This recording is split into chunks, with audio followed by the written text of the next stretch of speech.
Okay, this was one of the craziest things was offered to me. Just so you know, this was provided to us to do a video review, but with no instructions whatsoever. And this could really go off the rails because this could be either genius or the most ridiculous thing I've ever heard of.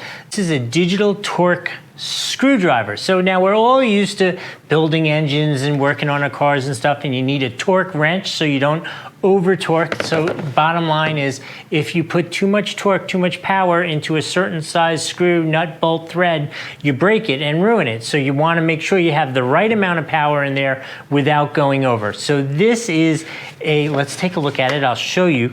This is a digital torque screwdriver. So what that means is it's for doing not big heavy bolts, but screwdriver type size stuff. Let's take a look at it, see what's in here. And I think it is just a phenomenal idea, especially when you get stuff here on Amazon that might have been made in China. They're kind of not always the toughest stuff in the world, and you don't want to over torque and cross thread things and damage them and strip them. And this is so cool. So a couple things that you need to know about it. Obviously, it had, okay, that doesn't, ooh, that's just a creepy sound. Hopefully that loosens itself up and works itself out while we use it. And this is what this is this is where the different tips go. It comes with a whole bunch of different, here I see a straight head, regular Phillips heads, some Torx heads, and some hex head screws or adapters for it. That's a really nice thing that it comes with all those different items. Comes with a set of batteries. I always appreciate that I don't need to go buy a set of batteries to do this. And actually, it's kind of cute. It comes with its own conventional screwdriver so that you could put the batteries in it. I think that's a cool idea that they do that. It comes with 6 built-in preset settings, so you can see the digital readout.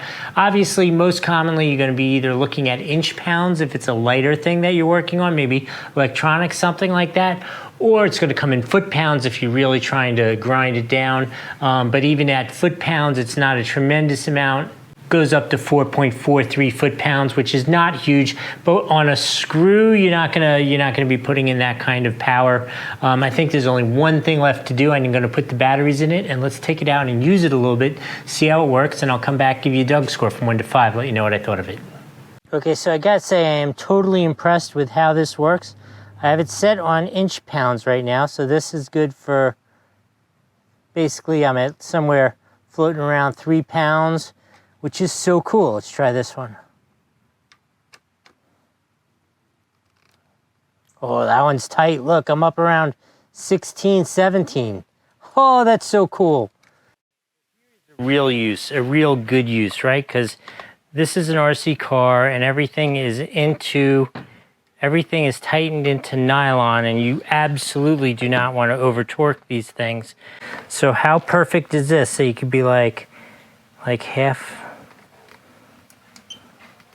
Again, I like the inch-pounds. Okay, so how perfect is this? We got an RC car, everything goes into nylon, so you don't want to over torque it. I like these at 5 pounds, or 5 inch-pounds. How cool is that? That is like, okay, this is actually a real use for this thing. Anytime you have something that's like a real technical, look, this one's so loose. Hold on a sec. Okay, look at that, 3, 4, 5. Perfect. That is so cool. That was a really good idea. Okay, so I have to say overall, this thing has really exceeded my expectations. It was accurate, it was easy to use, flexible because here I'm using it with a socket. I also used it with a screwdriver, and you also saw it with a hex head. So super flexible. You could use it on a lot of different products. I really like it on those technical things like working on the RC cars, working on electronics, that kind of stuff. Really good for that. Makes a lot of sense. I honestly had never seen anything like this, and I should have seen it a long time ago. I probably broke a lot of stuff, which I won't do anymore. I hope that was helpful. We'll see you next time.